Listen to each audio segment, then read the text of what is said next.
Shalom. Puji syukur kepada Tuhan, kita bisa berkumpul kembali hari ini. Dan kita sebentar akan merenungkan firman Tuhan.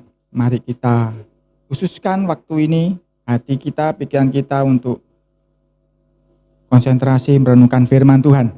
Kita akan mulai dari Matius 7 ayat 7. Dituliskan di situ, Tuhan Yesus berkata, mintalah, maka akan diberikan kepadamu. Carilah, kamu akan mendapat.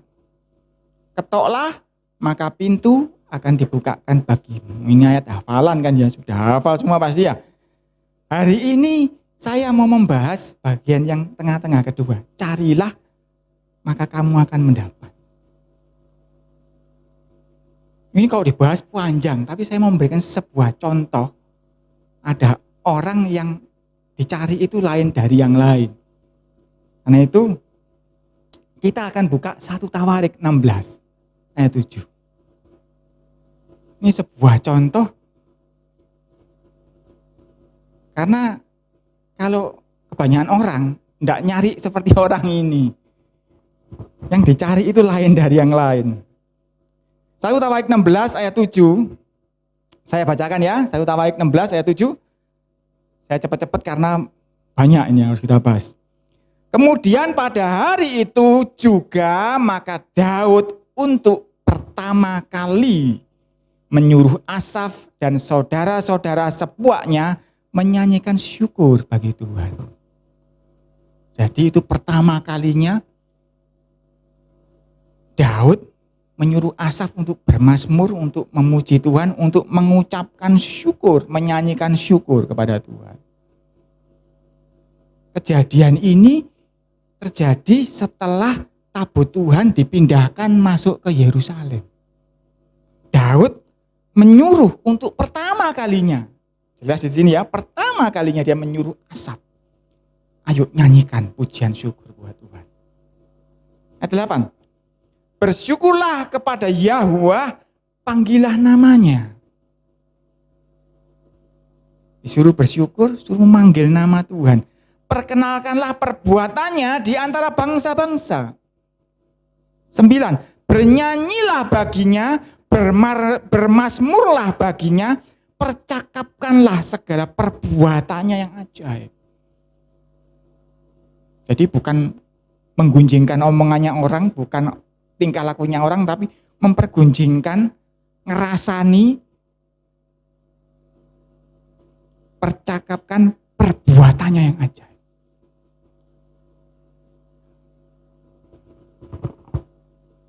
10. Bermegahlah di dalam namanya yang kudus, biarlah bersuka hati orang-orang yang mencari Tuhan. Nah, Daud ini kalau boleh milih suruh mencari, dia itu mencari Tuhan. Banyak orang kan ada yang namanya mencari uang, mencari kesaktian, mencari kepandaian. Daud ini mencarinya mencari Tuhan. Lebih lanjut, 11. Carilah Yahuwah dan kekuatannya. Carilah wajahnya selalu.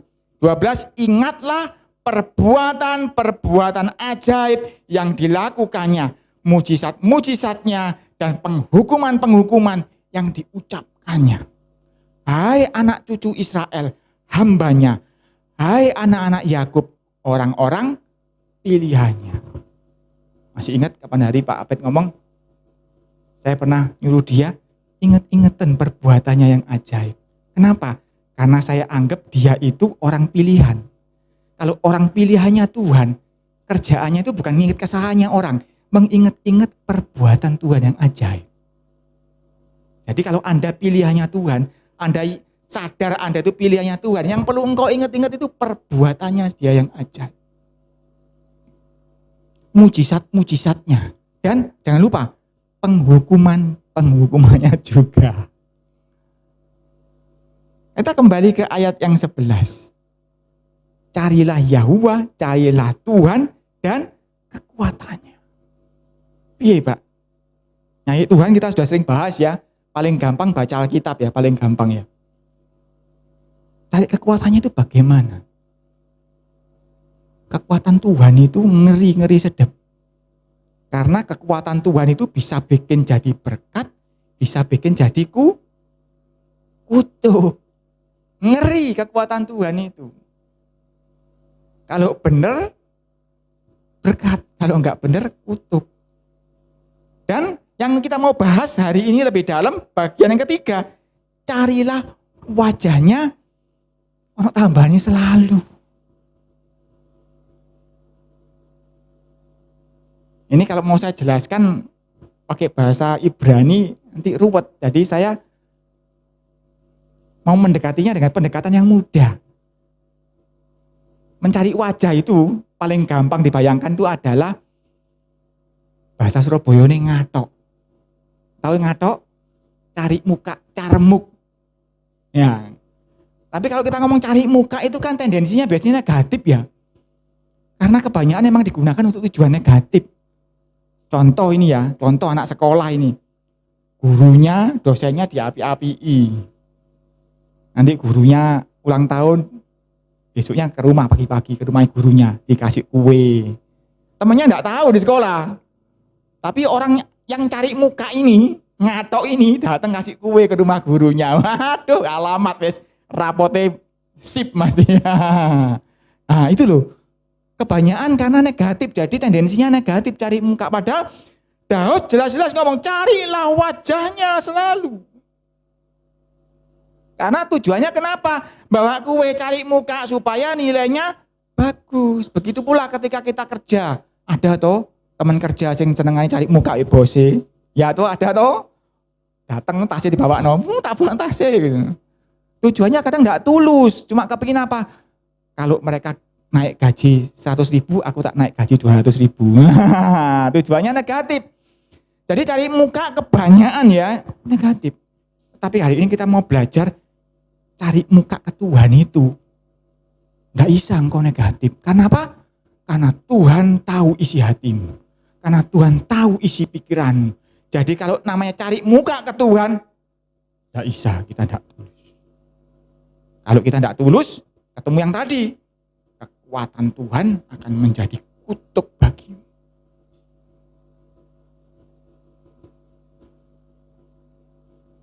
Karena ada ayat yang lain mengatakan berbagai yang suci hatinya karena dia akan melihat Tuhan. Nah, karena ketika mencari muka di hadapan Tuhan itu perlu suci hati. Karena Tuhan itu melihat hatimu, Tuhan melihat pikiranmu.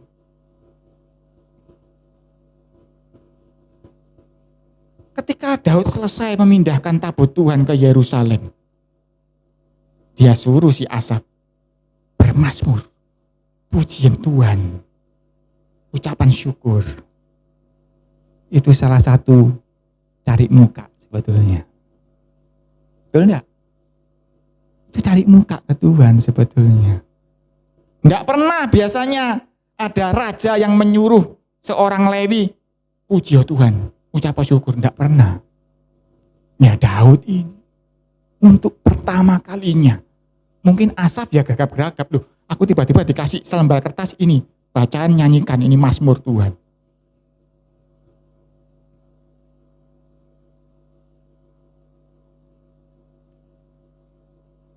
Tapi ingat, kita mencari wajah Tuhan. Tuhan itu bukan guru yang bisa disogok atau pejabat yang bisa disogok atau dosen yang bisa disogok, sebab dia melihat hati dan pikiran kita. Kalau kita mencari wajahnya, kita harus benar-benar memang mencari perkenan dia. Mencari wajah itu karena tadi saya ngomong tendensinya kebanyakan negatif, maka biasanya orang itu tanggapannya juga negatif. Contoh ini ya, contoh sederhana. Kalau ada orang nyanyi, kayak saya tadi misalnya di situ, ngangkat tangan. Mungkin ada yang ngerasani, wah mentang-mentang pendeta angkat tangan. Cek katoane rohani. Padahal saya di dalam hati saya tulus, saya mencari wajahnya Tuhan. Tuhan, aku angkat tanganku ini. Kita sudah pernah bahas kan, angkat tangan itu seperti persembahan sore, seperti korban bakaran di waktu pagi dan petang. Terserah, kok nggak mau terserah, aku tak cari muka sendiri kepada Tuhan. Karena apa? Tendensinya memang negatif. Karena itu banyak orang yang malu mencari wajahnya Tuhan. Karena seperti mencari wajahnya orang lain. Isin aku kok dirasani, dikira cari muka. Enggak apa-apa kalau engkau mencari muka kepada Tuhan. Enggak apa-apa, kamu malu. Rugi, engkau tidak akan mengalami kuasa Tuhan yang menjadi berkat. Tanya ono, kalau engkau punya teman yang suka ngatok, suruh berhenti, dia enggak mau. Aku kon mandek, ya maulah. Kamu naik gaji 100, aku naik 200 kok gara-gara cari muka. Tak terus no. Cari muka ke dosen, aku enggak mau berhenti. Tak lem-lem, walaupun elek aku mengganteng misalnya gitu ya. Apalagi salesman. Padahal gak ayu, dia ngomong, ayu kamu, pakai ini cantik, kayak tuku lipstik, beli bedak. Karena apa? Cari muka sebetulnya. Tapi tujuannya kan ada tujuan lain udang di balik batu. Tetapi kalau kita di hadapan Tuhan, tidak bisa engkau udang di balik batu. Tetapi kalau engkau pernah merasakan bagaimana sih akibatnya kalau mencari Tuhan, engkau enggak peduli, engkau enggak akan malu. Seperti Daud, setelah dia menyuruh si Asaf ini memuji Tuhan, naikkan syukur, apa yang dia lakukan? Siapa yang tahu apa yang dilakukan Daud? Dia lepas baju, dia menari-nari sebagai raja, dia menari-nari di hadapan rakyatnya sampai bojone isin. Daud gak isin karena dia mencari muka, bukan di hadapan manusia. Dia mencari wajahnya Tuhan. Cik mending kalau saya cuma angkat tangan. Saya kapan hari ikut retreat sama istri anak saya, mereka tahu bagaimana mereka melompat-lompat gini nyanyi. Isin, enggak peduli dia. Karena dia sedang berhadapan dengan yang maha kuasa. Dia sedang mencari muka ke yang maha kuasa. Anda malu? Enggak apa-apa. Semua itu ada resikonya masing-masing. Karena Tuhan ngomong, ukuran yang engkau pakai akan aku pakaikan kepadamu. Kalau engkau malu, aku juga tahu jawabannya. Tapi saya juga nggak maksa. Saya kan sudah ngomong minggu lalu, saya bukan orang pemaksa. Karena saya nggak mungkin menambalkan baju saya sobek, tak taruh di kain yang tua, nggak mungkin. Engkau harus ganti dengan baju yang baru. Ini saya sudah ngomong jelas loh ini. Kalau engkau malu, engkau tahu jawabannya toh? Tuhan juga malu. Kalau minggu depan ada sini nyanyi kelemak-kelemek, yo gak apa-apa, masing-masing. Kalau saya tetap cari muka di hadapan Tuhan. Nah, ambekanku saya kuat, mungkin saya juga akan lompat gini mungkin. Ada anak-anak ini loh, enggak apa-apa lompat-lompat. Di sini depan, sini lari ke sini depan, di situ enggak jangan lompat pada kursi. Ya ke sini lari lompat-lompat.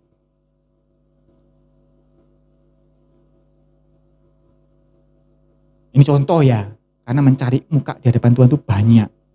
Macam-macam banyak tergantung apa yang ditanamkan di hatimu. Contoh ini ya.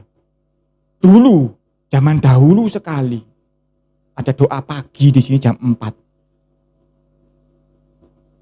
Ada yang namanya Mbah Maini, itu neneknya Pak Min ya.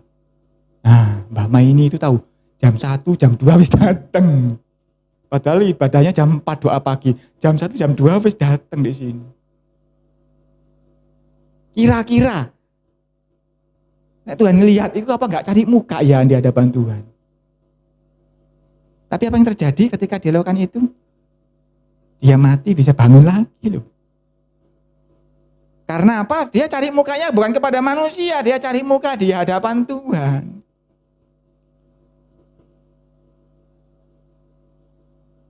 Ini kita saudara seiman ya, kita ngomong belak-belakan ya.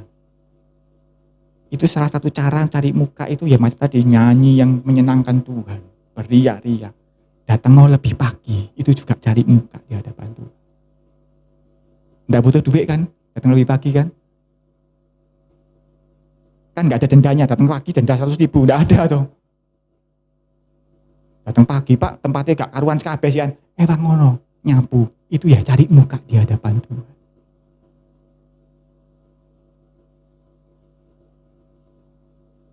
Saya dulu ya, cari muka ya di hadapan Tuhan. Pagi-pagi saya turun ke sini, saya sapu, saya nyalakan AC supaya nanti jemaat tidak panas. Jadi saya nyalakan AC-nya. Orang masuk datang sudah ces dingin. Itu ya cari muka di hadapan Tuhan. Nah banyak orang tidak tahu bahwa cari muka tendensinya negatif, tetapi saya tidak peduli, orang negatif tidak peduli karena saya cari mukanya kepada Tuhan. Dan efeknya saya sendiri merasakan. Saya sendiri merasakan efeknya. Karena itu saya diomongi opo saya tidak mau, saya tetap cari muka di hadapan Tuhan. Dan cari muka biasanya itu lebay. Orang lain memandangnya lebay. Entah, dilebih-lebih Tapi saya tidak peduli karena saya mencari mukanya kepada Tuhan. Contoh ini ya. Kalau saya kesaksian gitu mesti ada yang komentarnya ada yang lebay juga. Pak koniku, aku ditawani pekerjaan 60 juta sebulan, tapi tak tinggal. Kenapa? Aku ngeboti kalau sing main drum. Pak koniku cek nemene lebay. Ya namanya cari muka ya lebay pasti ya. Mana ada orang cari muka ngatok nggak lebay? Pasti lebay. Tetapi Tuhan, hati-hati ya kalau cari muka di hadapan Tuhan, engkau tidak bisa punya ujung di balik batu. Karena dia melihat hatimu, dia melihat pikiranmu.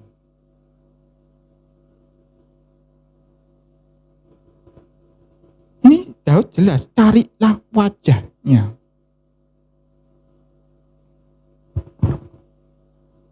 Apa sih akibatnya kalau kita mencari wajahnya Tuhan? Kita baca Bilangan 6 ayat 22.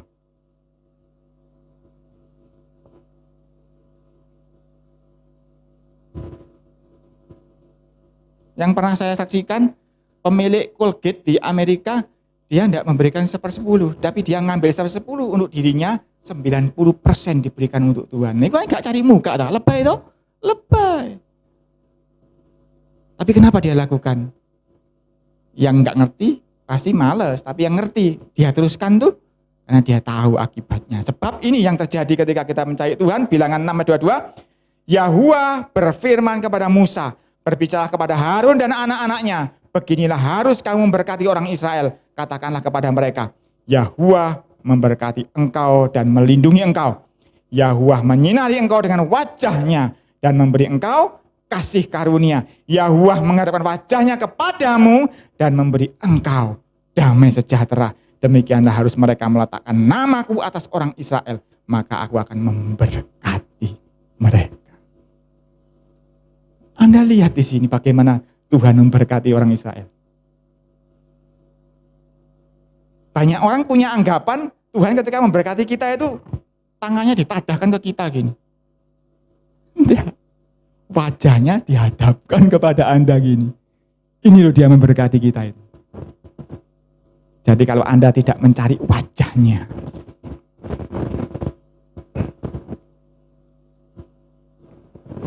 Anda tahu sendiri apa yang sedang terjadi dalam hidupmu.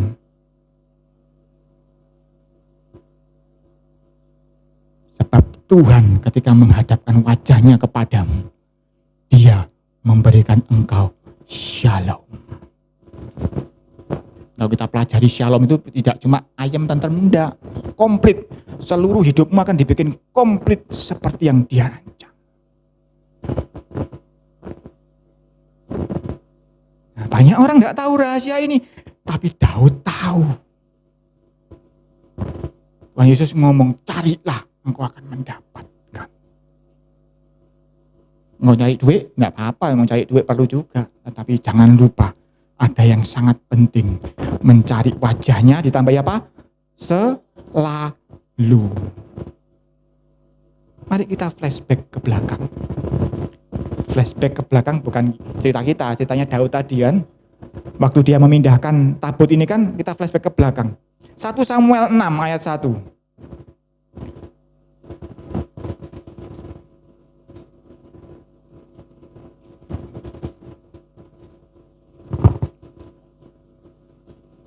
Satu Samuel 6 ayat 1 saya bacakan. Setelah 7 bulan lamanya tabut Yahuwa itu ada di daerah orang Filistin.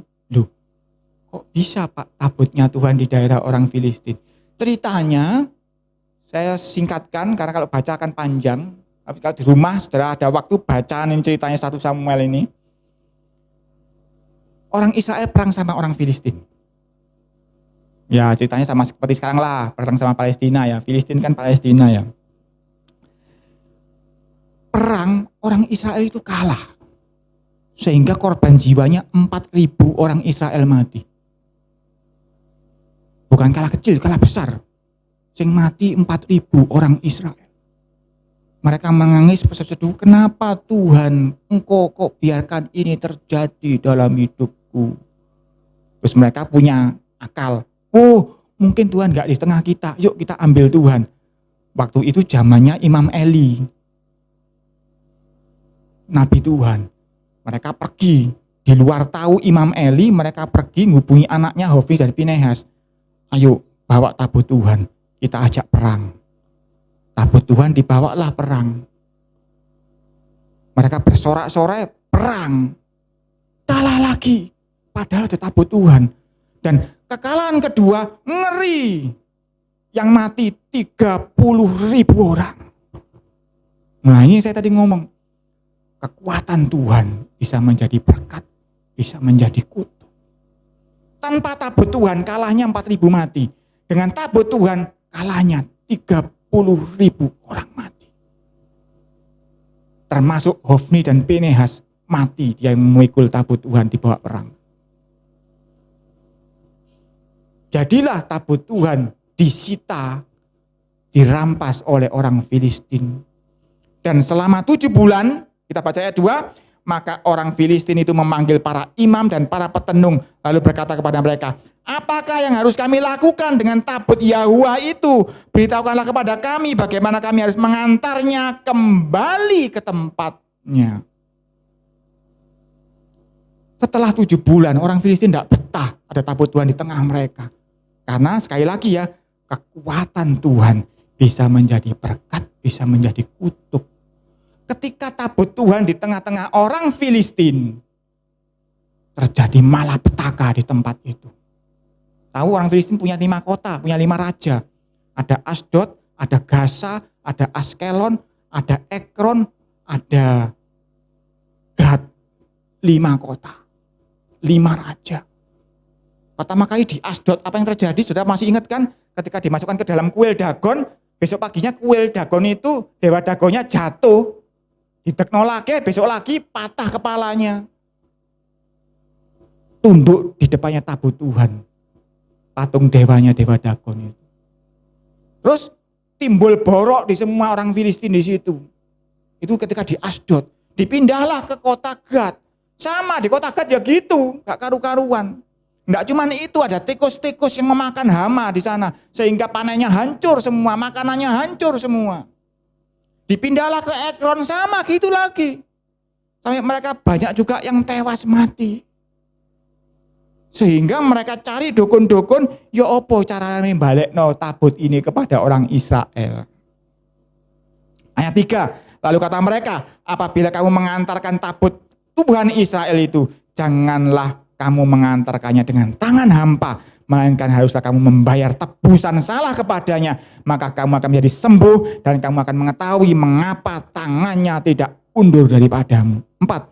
Sesudah itu bertanyalah mereka, apakah tebusan salah yang kami harus bayar kepadanya? Jawab mereka, menurut jumlah rata-rata orang kota orang Filistin, 5 borok emas dan 5 tikus emas. Sebab tulah yang sama menimpa kamu sekalian dan raja-raja kotamu. Ayat yang kelima, jadi buatlah gambar borok-borokmu dan gambar tikus yang merusak tanahmu dan sampaikanlah hormatmu kepada Tuhan Israel. Mungkin ia akan mengangkat daripadamu, daripada Allahmu dan daripada tanahmu tangannya yang menekan dengan berat. Ayat 6, perhatikan. Mengapa kamu berkeras hati sama seperti orang Mesir dan Firaun? Berkeras hati, bukankah mereka membiarkan bangsa itu pergi ketika ia mempermainkan mereka? Hati-hati ya, kekuatan Tuhan bisa jadi berkat, bisa mempermainkan nasibnya orang. Para dukun ini kasih nasihat, kembalikan tapi jangan tangan hampa ya. kasih ono persembahan emas 1 peti berupa 5, bentuknya 5 borok dan 5 tikus emas. Saudara tahu? Orang Filistin loh tahu cari muka kepada Tuhan. Cari muka enggak? Cari muka, ngembalikannya ditambahi. Jadi nanti tabut Tuhan taruh di kereta, sebelahnya dikasih peti lagi isinya emas. Bentuknya borok dan bentuknya tikus. Cari muka, ngasih amplopan kasarannya ngomong gitu. Supaya Tuhan hatinya reda marahnya. Orang Filistin loh tahu cari muka kepada Tuhan. Dan akhirnya tabut Tuhan dikembalikan ke Bet-Shemesh. Ditaruh di atas kereta, dikasih lembu yang belum pernah dipakai bajak, lembu yang menyusui, anaknya diambil, dibiarkan. Lembu itu dengan sendirinya jalan ke Bet-Shemesh. Dan sampai di Bet-Shemesh, seneng orang-orang Bet-Shemesh. Tabut Tuhan kembali. Akhirnya orang Lewi mempersembahkan persembahan di situ. Keretanya dipecah-pecah, dibakar persembahan. Tabut Tuhan dan persembahannya emas dari orang Filistin itu taruh di atas batu di tanahnya Yosua kalau nggak salah. Terus dipersembahkan korban bakaran. Tuhan senang. Orang Lewi juga tahu caranya mencari muka Tuhan. Tetapi beda dengan orang Bet-Shemesh. Orang Bet-Shemesh itu kurang ajar. Dia berani melihat tabut Tuhan dalamnya isinya apa. Dan apa yang terjadi ketika dia melanggar kekudusan Tuhan? Usaha aja nyenggol titik air mati ya. Apalagi ini mereka berani buka tutupnya, berani buka melihat isinya tabut Tuhan. Ada 70 orang mati gara-gara itu. Orang Lewi tahu caranya mencari muka Tuhan. Orang Bet-Shemesh enggak. Dan akhirnya mereka takut kan. Ternyata kekuatan Tuhan itu bisa menjadi kutuk kan. Bisa membunuh 70 orang di Bet-Shemesh. Akhirnya mereka takut. Mereka kirim kabar ke tetangganya, ke penduduk Kiryat Yerim. Kiryat Yerim itu apa? Itu daerah pegunungan. Kiryat Yerim itu daerah pegunungan, daerahnya Kaleb. Jadi di Kiryat Yerim itu yang tinggal di sana adalah keturunannya Kaleb. Mereka datang. Mereka tidak takut dengan tabut Tuhan. Mereka datang, lalu kita baca aja 1 Samuel 7 ayat 1.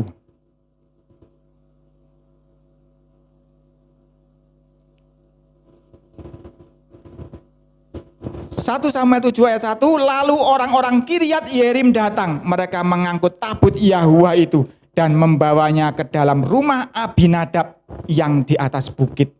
Dan, perhatikan, dan Eliezer anaknya mereka kuduskan untuk menjaga tabut Yahuwa itu. Jadi Abinadab tahu bagaimana mencari wajah Tuhan. Ada satu anaknya dipilih namanya Eliezer. Dia kuduskan untuk menjaga tabut Yahuwa. Jadi anak ini kalau yang dikuduskan itu seperti persembahan. Dia sudah bukan anaknya lagi. Ini miliknya Tuhan. Dan anak ini yang memelihara tabut Tuhan. Menjaga tabut Yahuwa. Nanti kita akan pelajari bagaimana namanya menjaga tabut Yahuwa ini. Lanjut ayat 2. Sejak saat tabut itu tinggal di Kiryat Yerim, berlalulah waktu yang cukup lama, yakni 20 tahun.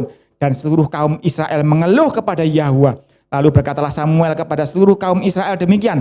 Jika kamu berbalik kepada Yahuwa dengan segenap hati, maka jauhkanlah para allah asing dan para Asitoret dari tengah-tengahmu, dan tujukanlah hatimu kepada Yahuwa dan beribadahlah hanya kepadanya, maka ia akan melepaskan kamu dari tangan orang Filistin. 4. Kemudian orang-orang Israel menjauhkan para Baal dan para Asitoret dan beribadah hanya kepada Yahuwa. Lalu berkatalah Samuel, kumpulkanlah segenap orang Israel ke Mispa, maka aku akan berdoa untuk kamu kepada Yahuwa. 6. Setelah berkumpul di Mispa, mereka menimba air dan mencurahkannya di hadapan Yahuwa. Mereka juga berpuasa pada hari itu dan berkata di sana, kami telah berdosa kepada Yahuwa, dan Samuel menghakimi orang Israel di Mispa. Apa yang dilakukan Samuel ini? Suruh orang-orang bertobat, buang itu Baal Asitoret, beribadah hanya kepada Tuhan. Lalu mereka, orang Israel ini juga tahu mencari muka di hadapan Tuhan. Mereka berkata, kami telah berdosa kepada Tuhan. Mereka mengakui dosanya, mereka minta ampun kepada Tuhan. Dikatakan di sini Samuel menghakimi orang Israel di Mispa. Artinya apa? Meta nih, kamu salah begini, kamu salah begini, kamu salah begini. Bertobat, bertobat. Dan kalau kita baca terus, orang Israel perang dengan orang Filistin dan menang. Jadi setelah 20 tahun, mereka terus diganggu sama orang Filistin. Sampai tidak kuat, akhirnya baru tobat ngadep Samuel. Ampun bos, ampun. Gak kuat lagi. Baru Samuel ngomong, wes gak kuat, ayo tobat. Mari kita di hadapan Tuhan, kamu tak hakimi ya, tak benerkan ya. Ini juga mencari wajah Tuhan. Ngatok, iya bener ngatok, tobat di hadapan Tuhan. Tapi harus tulus, ketika mereka tulus, mereka ngaku Tuhan aku salah. Setelah itu mereka dihakimi oleh Samuel, setelah itu perang menang. Dan sepanjang umur Samuel, orang Filistin sudah tidak ada lagi bisa berkuasa atas orang Israel.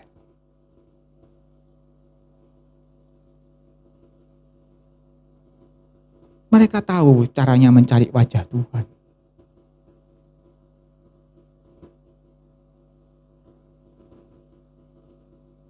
Orang kalau mau PDKT, naksir seseorang, apa yang dilakukan? Cari tahu, senengannya apa ya dek ya. Tujuannya apa? Cari muka lah. Ya toh? Senengannya geduk, tak tuh kalau geduk gitu. Ada yang datang bawa gagah-gagah bawa pizza, tolak, bawa burger tolak, bawa geduk. Wah, senenganku tahu orang ini. Itu apa? Cari muka. Begitu pula di hadapan Tuhan, kalau engkau mau cari muka, cari kira-kira Tuhan seneng enggak kalau aku begini. Kalau aku datang ke gereja lebih awal, Tuhan kira-kira seneng enggak?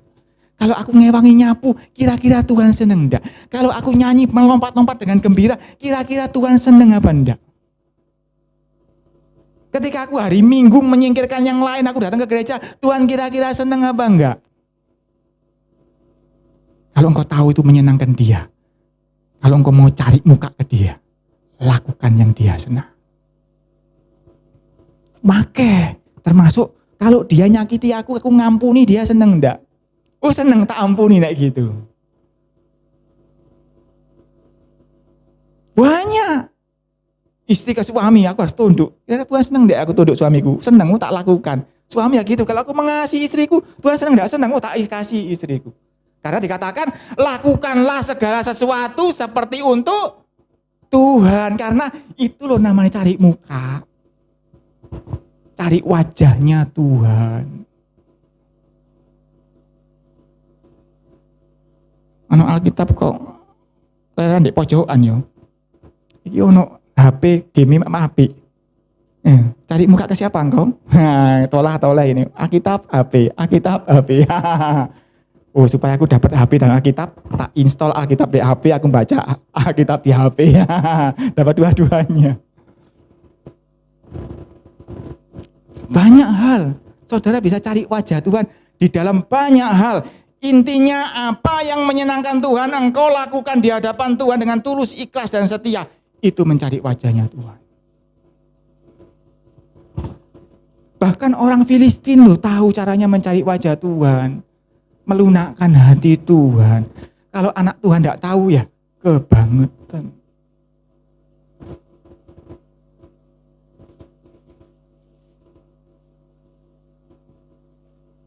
Saudara tahu namanya mencari Tuhan itu, mencarilah muka itu, contoh, Kenapa sih kok kamu mencari muka ke guru bukan ke koncomu? Karena koncomu ndak bisa ngasih nilai, gurumu bisa ngasih nilai. Kenapa sih kamu cari muka ke bos bukan ke temanmu? Karena temanku ndak iso gaji, bosku iso ngaitno gaji. Gitu kan? Artinya ketika engkau memutuskan mencari muka kepada seseorang, Anda sedang menempatkan dia di posisi istimewa. Begitu pula ketika engkau mencari muka di hadapan Tuhan, sebetulnya engkau sedang menempatkan Tuhan di posisi yang istimewa.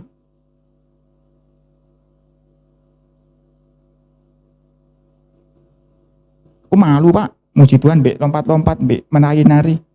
Ya sudah, berarti engkau tidak bikin dia istimewa. Apa yang bisa engkau lakukan? Aku enggak bisa Pak, nyanyi sama lompat-lompat, enggak apa-apa wis. Yang lain, banyak loh tadi contohnya, mencari nama Tuhan, mencari muka ke Tuhan, banyak. Aku tak datang lebih pagi, aku tak duduk, tak berdoa. Aku mendoakan supaya teman-teman yang lain bisa datang, enggak terhambat, bisa lancar. Itu juga berdoa mencari muka Tuhan ya.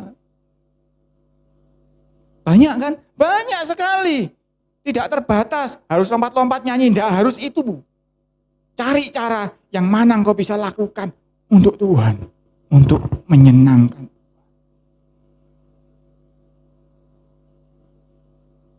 Tapi kalau engkau bisa 5, kenapa engkau lakukan cuma 2? Ingat, Tuhan melihat muka, melihat hatimu. Arek iki sok 5, mek lakukan 2. Kalau cari muka itu ya, bisa 5, lakukan 7. Itu cari muka. Isa aku mek 5, tapi aku lakukan 7. Sing 2 gratul-gratul gak iso. Tapi Tuhan melihat hatimu.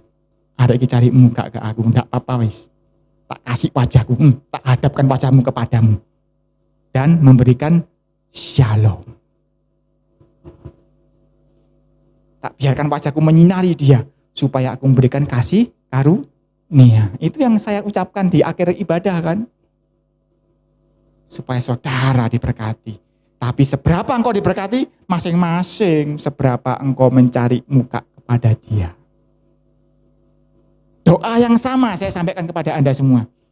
Tuhan menyinari engkau dengan wajahnya dan memberikan kasih karunia. Seberapa kasih karunianya datang, terserah seberapa usahamu mencari wajah. Doa yang sama bisa berbeda-beda akibatnya ke masing-masing pribadi.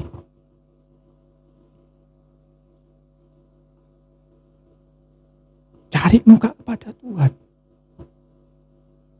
Dan Daud jelas ngomong, carilah wajahnya selalu.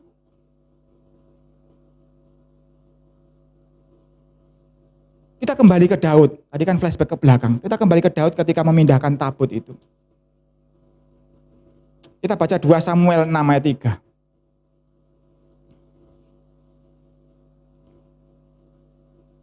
Ini usaha Daud yang pertama memindahkan tabut Tuhan. Dan gagal.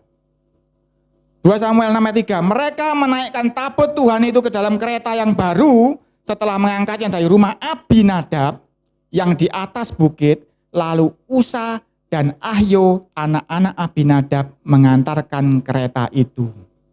Saudara lihat ada yang aneh di situ? Ayo, ada yang aneh yang saudara lihat?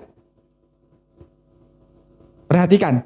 Lalu Usa dan Ahyo anak-anak Abinadab mengantarkan kereta itu. Aneh ya, kenapa bukan Eleazar? Disitulah letaknya Daud gagal membawa tabut Tuhan ke Yerusalem. Karena sejak zamannya tabut itu masuk ke Kiryat Yerim sampai ke Daud memindahkan ke Yerusalem itu ada kira-kira rentang waktu 70 tahun. Jadi mungkin Eleazar sudah terlalu tua mungkin ya, atau mungkin sudah mati, saya tidak tahu. Tetapi yang tahu bagaimana cara memperlakukan tabut Tuhan itu Eleazar. Usa, dia tidak tahu cara memperlakukan, dia berani megang. Dia tidak pernah menjaga tabut Yahwa. Nah ini ngomong soal menjaga tabut Tuhan. tabut Tuhan itu perlu dijaga enggak sih sebetulnya? Kenapa kok Abinadab mengkuduskan anaknya yang namanya Eleazar untuk menjaga tabut Tuhan? Tabut Tuhan loh ketika dibawa ke orang Filistin lo angkat tangan, nyerah. Perlu enggak dijaga tabut Tuhan itu? Takut kalau tabut itu dirusak orang? Enggak perlu takut, enggak ada yang bisa merusak tabut itu. Berani nyentuh aja mati kok. Bagaimana orang Filistin kok enggak mati? Iya, saya yakin orang Filistin melakukan sesuai aturan. Dia mengangkatnya dengan pemikulnya itu pasti. Kalau dia berani megang pasti dia mati juga. Karena ada pemikulnya itu di kiri kanan itu. Kalau pegang pemikulnya enggak apa-apa, tapi kalau pegang tabut Tuhan mati seperti Usa. Mati seperti 70 orang Kiryat Yerim yang ngelongok buka tutupnya itu. Bet Semes. Nah, Daud salah ngambil orang. Yang disuruh jaga adalah Usa dan Ahio, bukan Eleazar. Karena tabut Tuhan itu sebetulnya memang perlu dijaga. Tapi apa yang dijaga? Yang perlu dijaga bukan orang ngerusak tabut itu. Tetapi tabut itu jangan sampai ngerusak orang-orang di sekitarnya. Betul enggak?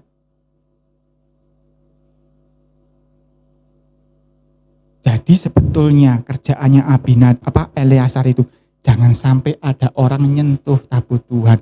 Jangan sampai ada orang membuat Tuhan murka sehingga kekuatannya menjadi kutuk atas orang itu. Jadi kalau ada kata-kata menjaga tabut Tuhan, itu bukan menjaga dari luar merusak tabut Tuhan, bukan, kebalikannya. Jangan sampai murka Tuhan menghancurkan orang-orang di sekitarnya. Itu perlu dijagai. Kalau zaman sekarang orang-orang Jawa bilang itu perlu ada kuncennya, juru kuncinya, perlu ada pawangnya supaya kuasa Tuhan tidak menjadi malapetaka bagi orang-orang di sekitar tabut itu. Yang tahu sebetulnya Eleazar bagaimana cara memperlakukan tabut Tuhan itu. Kita kembali ke Tawarik, 1 Tawarik 16 ayat 4. Ini ayat sebelumnya di mana tadi Daud menyuruh Asaf untuk mengucap syukur. Ini ayat atasnya berarti ya, 1 Tawarik 16 ayat 4.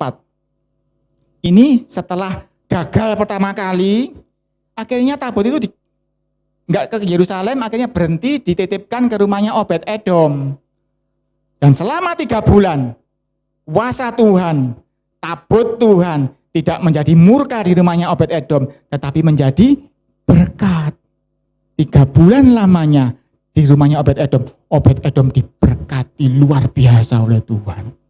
Nah Daud lah mikir, oh tiba-tiba tabut Tuhan ini bisa menjadi berkat ya. Tidak cuma bisa membunuh Usa, tapi bisa memberkati Obed Edom. Artinya Obed Edom tahu cari muka kepada Tuhan. Seperti Eleazar menjaga tabut itu selama 70 tahun aman di Kiryat Yerim. 1 Tawarik 16 ayat 4, juga diangkatnya dari orang Lewi itu beberapa orang sebagai pelayan di hadapan tabut Yahuwa untuk memasyurkan Yahuwa Tuhan Israel dan menyanyikan syukur dan puji-pujian baginya. Ternyata itu ada resepnya untuk jaga tabut Tuhan itu, yaitu di hadapan tabut Tuhan itu harus ada dimasyurkan nama Tuhan. Harus dinyanyikan syukur puji-pujian. Hal ini pernah saya bahas sekian tahun yang lalu. Membahas mengenai penjaga pintu. Kalau saudara ada yang ingat ya, saya pernah membahas penjaga pintu. Saya masih ingat karena itu waktu itu Papi masih duduk di situ. Pak Pendeta Daniel masih hidup duduk di situ. Saya masih ingat, saya sudah pernah sampaikan ini, penjaga pintu. Nggak tahu ada yang masih ingat enggak? Jadi ternyata menjaga tabut Tuhan itu seperti itu. Ayat 5, kepala ialah Asaf dan sebagai orang kedua ialah Sakaria, lalu Yehiel, Semiramot, Yehiel, Matika, Eliab, Benaya, dan perhatikan Obed Edom, dan Yehiel yang harus memainkan gambus dan kecapi sedang Asaf harus memainkan ceracap. Dan Benaya serta Yehasiel imam-imam itu harus meniup nafiri di hadapan tabut perjanjian Tuhan itu. Ada satu kata kunci di sini yang Daud belajar dari pengalaman pertama. Pengalaman pertama dia tidak melibatkan Eleazar. Padahal Eleazar itu kuncennya, pawangnya tabut Tuhan selama 70 tahun. Tapi pengalaman kedua, dia libatkan yang namanya Obed Edom yang sudah terbukti 3 bulan berhasil mengamankan tabut Tuhan. Nah, jadi Daud pun tahu caranya cari muka di hadapan Tuhan. Kali ini Tuhan, tabut tak bawa ke Yerusalem, jangan khawatir, Obed Edom tak ajak. Karena Obed Edom yang tahu bagaimana menyenangkan engkau. Karena Obed Edom kerjaannya cuma apa? Memainkan gambus dan kecapi. Jadi penjaga tabut Tuhan itu bukan bawa keris, bawa tombak, enggak. Bawa kecapi, bawa nafiri, bawa ceracap. Kerjaannya mereka nyanyi, menari di hadapan Tuhan. Itu loh namanya menjaga tabut Tuhan. Supaya kuasanya, kekuatannya tidak menjadi kutuk.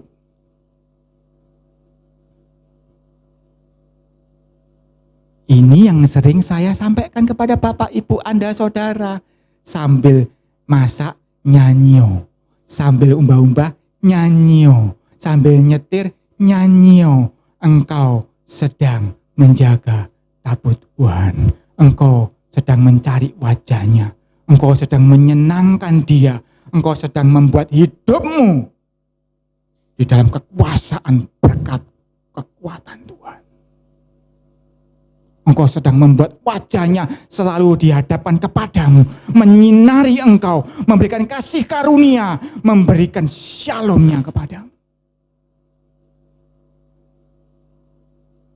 Tapi kan angel kadang-kadang disuruh muji Tuhan senantiasa. Tetapi Obed Edom tahu caranya. Eleazar tahu caranya. Jadi kuncennya tabut Tuhan. Sekarang ini tabut Tuhan tidak usah bawa cari di mana-mana. Dia sudah diamankan Tuhan. Tetapi hatimu adalah tabutnya Tuhan.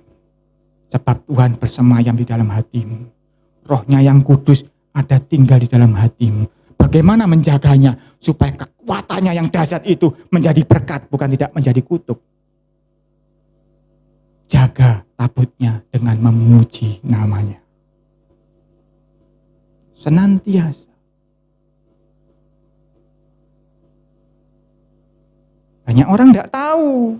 Bahkan tahu tidak mau aku cari muka, malu cari muka. Ya wis karepmu. Lanjut maju, ngelompati pujiannya Asaf tadi ya. Ayat ke-37, 1 Tawarik 16:37.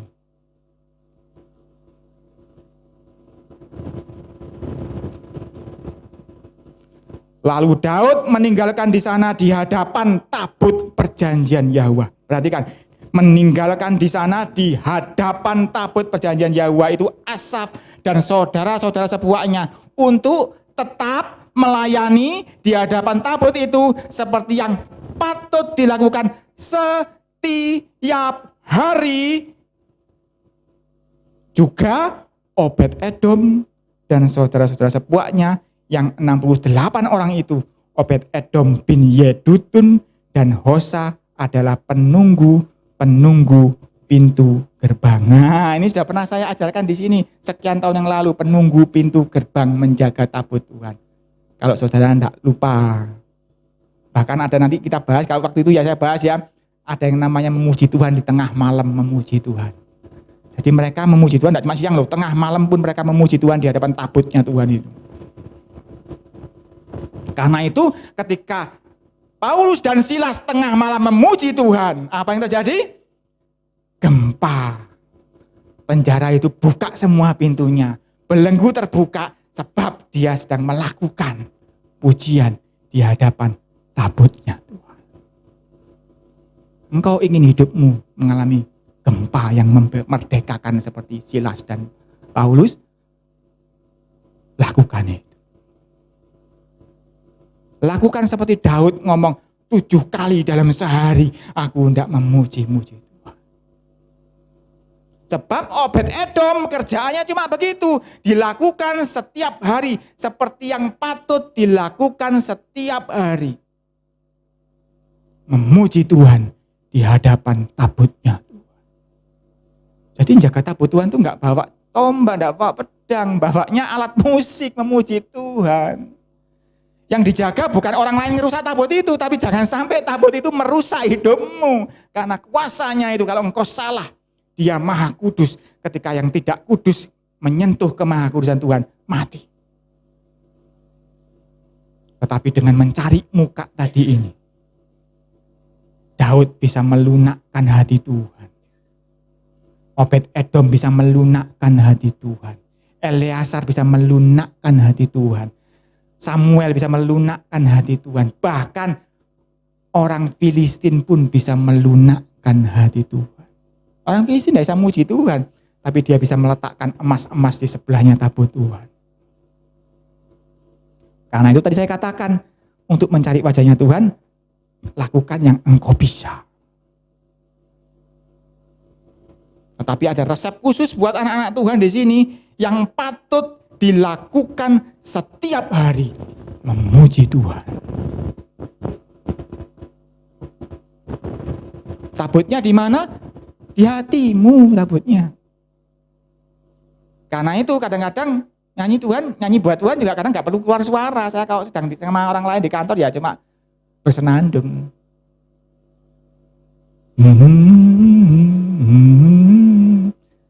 Cara saya harus sampai tahu Pak Yusaki pasti habis bersenandung kerjoy. Karena saya hendak menjaga tabut itu. Jangan sampai tabut itu menjadi kutuk buat saya.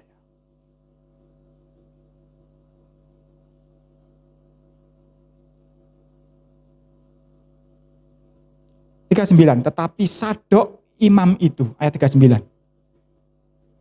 Dan saudara-saudara sepuaknya para imam ditinggalkannya di hadapan kemah suci Yahwa di bukit pengorbanan yang di Gibeon. Ternyata tabut Tuhan itu berangkat mek dewean, kemahnya tetap di Gibeon. Saya ya gak tahu kenapa kok dijadikan begitu. Jadi mesbah-mesbah, korban bakaran semuanya masih di Gibeon. Ayat 40, supaya pagi dan petang tetap dipersembahkan korban bakaran kepada Yahuwa di atas mesbah korban bakaran, dan supaya dikerjakan segala yang tertulis dalam Taurat Yahuwa yang dipintakannya kepada orang Israel. Jadi tabut Tuhan sudah dipindahkan ke Yerusalem, tapi mesbah-mesbahnya masih di Gibeon. Karena itu Daud membagi dua tim. Tim satu memuji Tuhan di hadapan tabut, tim satunya lagi mempersembahkan persembahan korban bakaran seperti biasanya di Gibeon. Saya juga belum tahu kenapa itu terjadi, dibiarkan seperti itu, tapi itu yang terjadi. Jadi Daud tetap menyuruh para imam bakar korban bakaran di Gibeon, di hadapan tabut, di hadapan mesbah Tuhan di sana. Sedangkan tabutnya di Yerusalem dinyanyikan puji-pujian selama 24 jam 7 hari seminggu. Itu yang terjadi.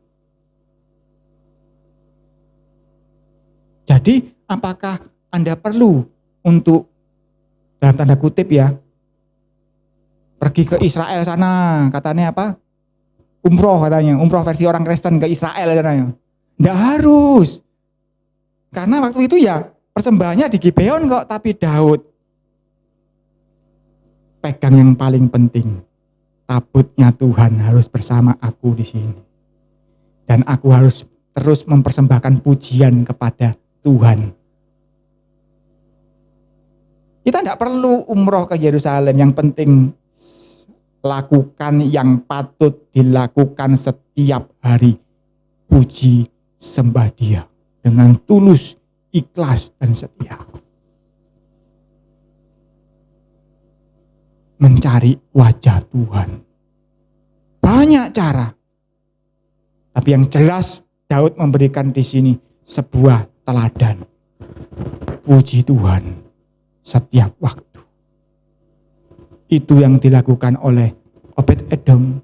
Itu yang dilakukan oleh Eleazar pastinya. Walaupun memang enggak ditulis. Bapak, Ibu, saudara sekalian, keputusan sekarang di tangan masing-masing. Apakah engkau malu mencari wajahnya Tuhan? Ataukah engkau gak duwe izin untuk Tuhan? Seperti Daud melompat-lompat, menari di hadapan Tuhan. Tuhan akan setiap minggu gini akan saya doakan selalu wajahnya memberkati Anda semua. Tetapi seberapa berkatnya itu terserah Anda masing-masing. Mari kita tunduk di dalam doa. Bapa yang baik, Bapa yang maha kuasa, Bapa yang mengizinkan isi hatinya dibukakan hari ini. Engkau tidak memandang hina orang yang mencari wajah-Mu Tuhan. Walaupun Engkau tahu kami tidak sempurna, pujian kami ya cuma begitu aja. Bahkan mungkin suara kami tidak merdu fales.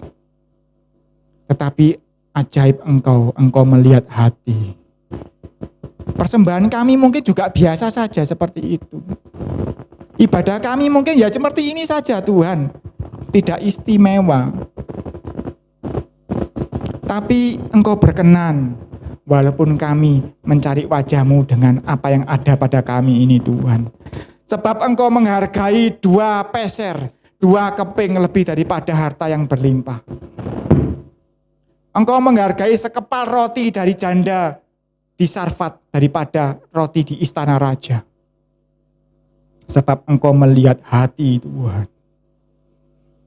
Izinkan kami Tuhan mulai saat ini mendekati hadirat-Mu Tuhan. Izinkan kami Tuhan ada di sekitar tabut-Mu Tuhan. Izinkan kami Tuhan mendekat. Izinkan kami menjaga penjaga-penjaga tabut-Mu Tuhan.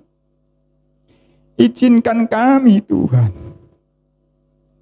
untuk menaikkan pujian syukur kami di hadapan-Mu Tuhan.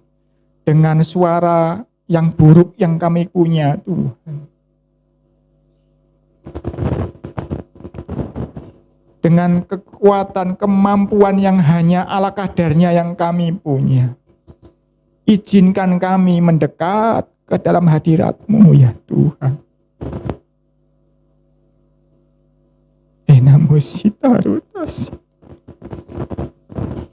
Kami ini debu Tuhan. Engkau yang maha kudus. Tapi Engkau tidak pernah memandang kami sebelah mata. Engkau menganggap kami harta yang indah. Engkau melihat kami seperti memandang mutiara yang indah, Tuhan.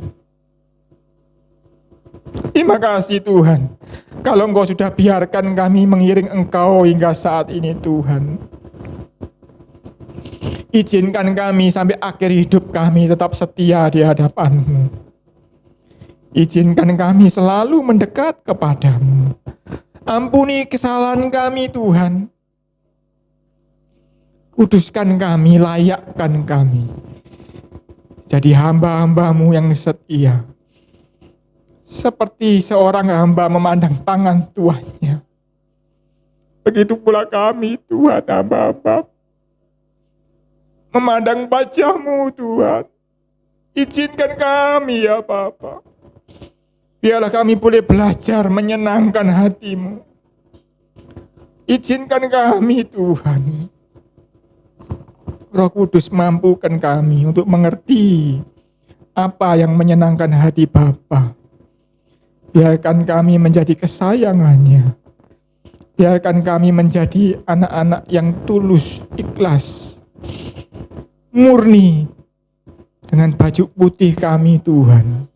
Kami boleh menyenangkan hati-Mu ya Bapa. Terima kasih Tuhan, kami tahu semua ini hanya anugerah-Mu.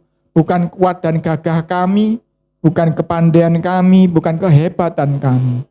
Dan biarlah kami boleh membalasnya dengan ucapan syukur di hadapan-Mu. Setiap waktu, setiap hari.